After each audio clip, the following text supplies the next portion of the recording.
As of course, and now, Dave, we're coming into the side wherein you do welding. You're a welder with armor plates and stainless steel. This you do when you were in England. Yes, when I was in England, I was working for a company that was replicating antique fireplaces with a special TIG welding. I worked for another company that made armoured cars for the sheikhs and so on in Arabia.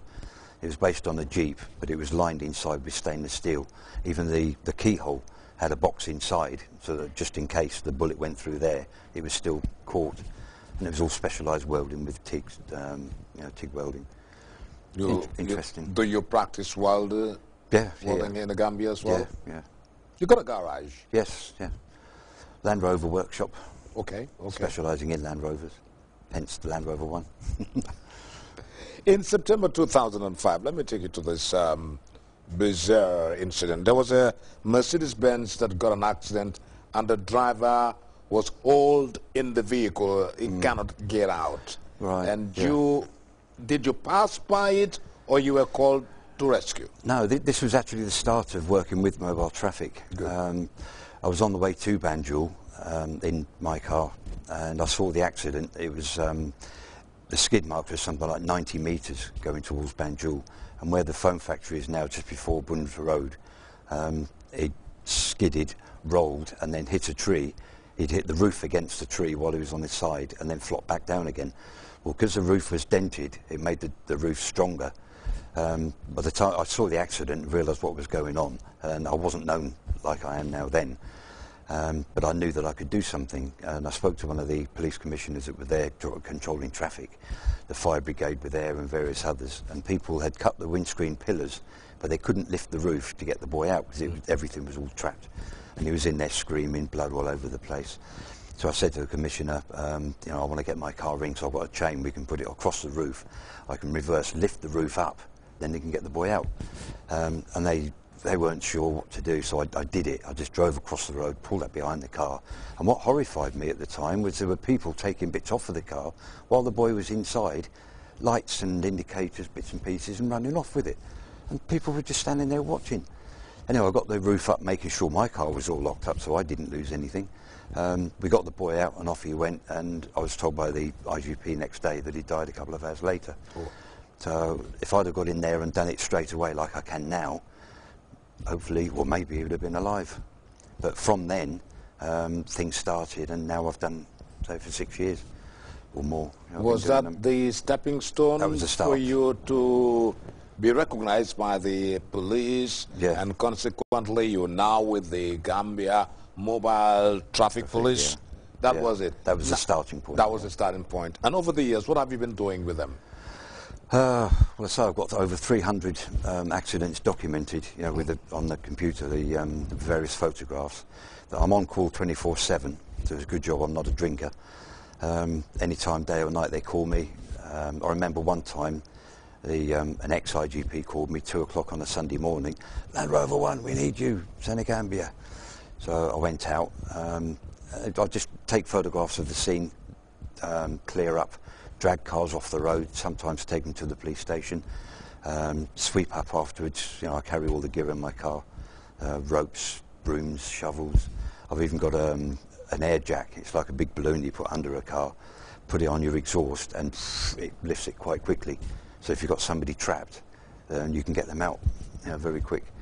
And so unfortunately I've taken one or two to the morgue. A young girl comes to mind outside the Cloley Clinic. A gilly slowed down to let her cross the road, and another one overtook and hit her. So I took that one to the morgue after taking the photographs and so on.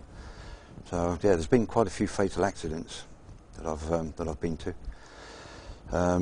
Sometimes drunk, like there's one particular tree in Lamin that's claimed quite a few lives with 2 serious accidents. Lack of maintenance and careless. They're driving too fast. There's another one by the junction for Kotu Power Station on the bend there. The story was that the Mercedes was driving down the road towards the traffic lights. The passenger was telling the driver, shaking his arm, go faster, faster. And he lost control. hit another car, took off, hit a tree, he died, and another one died a bit later. There's no need for it, you know. So what, in your opinion, is the cause of most of these accidents we have on? 50% of them tend to be taxis. There's usually a taxi involved, and I'm sure you, as everyone knows, the taxis are pretty much the worst conditioned vehicles on the road, and people are paying to use them, which is not right. Drunk and under the effects of drugs is quite a common one, and negligence, you know, where they think they can do better than everybody else and race around, and it doesn't work, you know. And vehicle maintenance to some extent.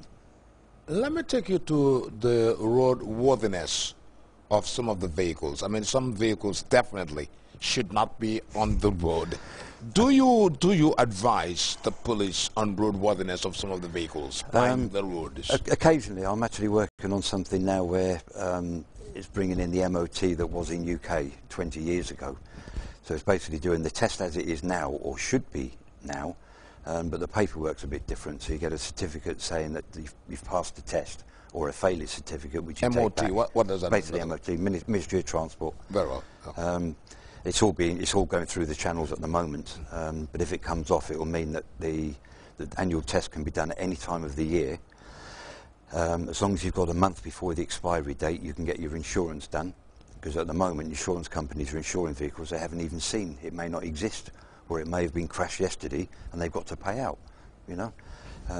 The GRA love the idea because it softens the load or lightens the load at the beginning of the year. As you know, at the moment, everything's got to be renewed. But if the vehicles are done at any time through the year, as long as they've got a month left on this expiry date for the test, you know. And again, on the certificate, somebody's signing to say that vehicle's roadworthy at that time. If it crashes the next day and it wasn't roadworthy, somebody's got some answering to do. So it's accountable. I say it's gone through the different departments, you know, the police all the way to the top, and it's going down well, so it may well come in. And how are the police viewing this? They love the idea. I spoke to the IGP about it a few days ago, and he said he wished that I brought it a couple of months ago so they could start it now. But it's got to go through the National Assembly and be made law and subsection this and that and so on. So it's going to take a little while. To say everybody I've spoken to, including Joe Public, love the idea, because if you buy a car and it's got a valid certificate roadworthiness, you've got more chance of selling it if you're selling, and you've got more confidence in buying something. The newer the vehicle is, or the roadworthiness test is, the more you're going to get for it, and the more confidence you've got. It's good to have someone to ask this question, because you know a lot about vehicles. Now, what is your take on the gele-geles? I would not get into a gele-gele. Honestly, I would not. I would rather walk. Again, I've been to a number of accidents with gilly-gillies. There was one in Talinding a couple of years ago. Oh my God. The brakes failed, and instead of the driver hitting the one in front or slowing down, whatever, he went off the road and killed 2 people. Oh God. You know, yesterday morning there was one at Kaloli, and it had obviously rolled, but the police have got a recovery truck, which is obviously at the moment working, otherwise they'd call me. But it's obvious that it's had a serious accident. Why does the gele-gele get into accidents? Lack of maintenance again. That's the main thing. I don't know. I'm not so sure about the drink driving and so on the commercial vehicles, although there has been a few. Like Jack Cham's house once had a taxi through the wall. The driver was drunk. So, but yeah, if this test comes in, the longer term, because it can be adjusted into the future, as in UK or Europe, commercial vehicles, passenger paying vehicles, are tested every 6 months, not every year. Because people, if they're paying to go in a vehicle, they're entitled to have a safe ride. And at the moment, they're not. So something should really be done about it. Is it the make of the vehicle? No, it's across the We're board. talking about maintenance here. Yeah. A lot of vehicles will pass you by on the streets and have this black fume coming, black smoke, pollution and stuff like that. Which would be an MOT failure. MOT failure. Yeah. If it's got black smoke, that's fuel. So the drivers don't know, but they're wasting a lot of fuel because it's coming out as black smoke. If it's blue, that's engine wear because they're burning oil. And the usual cause of that is the mentality here. As soon as a car